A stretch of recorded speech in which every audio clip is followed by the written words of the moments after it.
भगवान ब्रह्मा के दरबार में कई दिव्य प्राणी उनकी सेवा करते थे। उनमें से एक सुंदर और समर्पित अप्सरा अंजनी थी। उसकी ईमानदारी से प्रसन्न होकर भगवान ब्रह्मा ने उसे पुरस्कृत करने का फैसला किया। कांपती हुई आवाज और आशा भरी आंखों के साथ अंजनी ने कुछ देर झिझकते कहा, हे प्रभु, मैं आपकी कृपा के लिए बहुत आभारी हूँ, लेकिन मेरे ऊपर एक श्राप का बोझ है। अगर आप मुझे इससे मुक्त कर सके तो मैं हमेशा के लिए आपकी आभारी रहूंगी। भगवान ब्रह्मा ने करुणा और ज्ञान भरी दृष्टि से अंजनी की ओर देखा। उन्होंने कहा, मुझे शाप के बारे में बताओ। उनकी आवाज में दिव्य शक्ति गूंज रही थी। मैं देखूंगा कि इसके लिए क्या किया जा सकता है। अंजनी ने अपना अतीत सुनाया।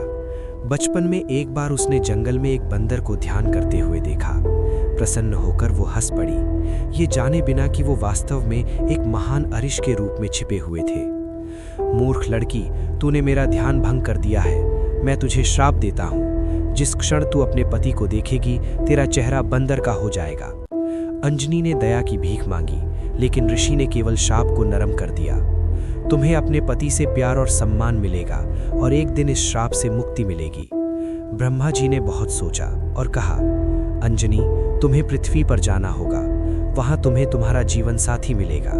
भगवान शिव की भक्तिपूर्वक पूजा करो। यदि तुम उन्हें प्रसन्न कर दोगी तो वे तुम्हें एक दिव्य पुत्र का आशीर्वाद देंगे और उनके दर्शन से तुम्हारा श्राप दूर हो जाएगा। अंजनी ने भगवान ब्रह्मा की सलाह का पालन किया और पृथ्वी के जंगलों में भटकना शुरू कर दिया।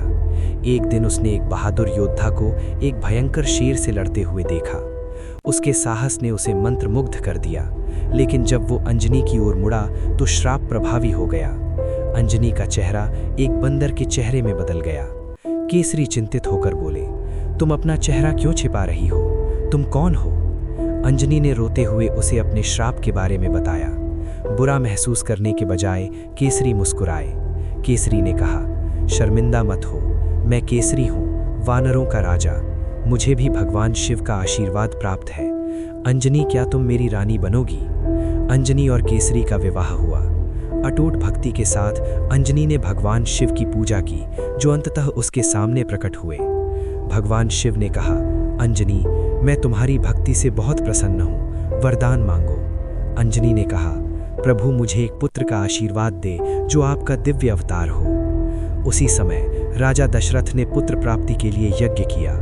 जब पवित्र प्रसाद उनकी रानियों में वितरित किया गया तो एक दिव्य पक्षी ने उसका एक टुकड़ा छीन लिया और दूर ले जाकर अंजनी के पास गिरा दिया। भगवान शिव की इच्छा के अनुसार वायुदेव ने अंजनी की गोद में प्रसाद रख दिया।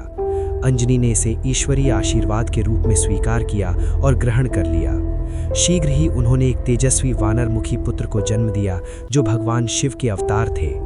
अपने बेटे के जन्म के साथ ही अंजनी का श्राप समाप्त हो गया और वो पुनः दिव्य रूप में आ गई। उसने और केसरी ने खुशी खुशी अपने बेटे का नाम आंजनेय रखा, जो बाद में हनुमान के नाम से जाना गया।